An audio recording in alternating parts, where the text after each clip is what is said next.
Bila jednom jedna djevojčica koja je voljela nositi svoju crvenu kapicu.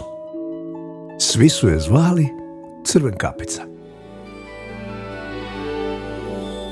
Nekada davno u jednoj mirnoj zemlji živjela je djevojka blaga srca po imenu Pepeljuga.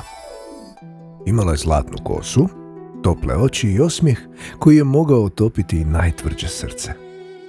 Jednoga dana ipak dogodilo se najljepše, veliko čudo i nastala je jedna mala djevojčica koja je došla na svijet. Od sreće kralj je odmah sazvao veliko slavlje, pozvao sve svoje prijatelje uzvanike, pozvao sve vojnike, kuhare, konobare, portire, čistače, čuvare konja, čak i šetače pasa. Otac ih je zagrlio od radosti, ali maćeha je bila bijesna što su se vratili. Nakon nekoliko dana opet je sve ponovila. Ovaj put Ivica nije mogao skriti kamenčiće, pa je putem bacao mrvice kruha. Ali kad je pao mrak, Ivica je pokušao pronaći put natrag, no mrvica više nije bilo.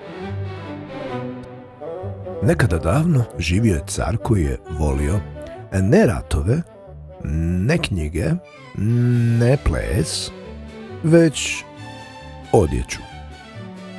I to ne bilo kakvu odjeću. Volio je da svaki dan ima novi plašt, novi šešir, novo žezlo, pa skoro i novu krunu. Bila jednom 3 vesela praščića. 3 brata koja su živjela zajedno na rubu jedne velike šume. Bili su sretni, veselo su roktali, voljeli pjesmu, igru i sunce. Pjesma i smijeh opet su ispunili njihovu kolibu. A najmlađi kozlić, onaj koji se sakrio u sat, od tada je svake večeri gledao kazaljke i pjevušio.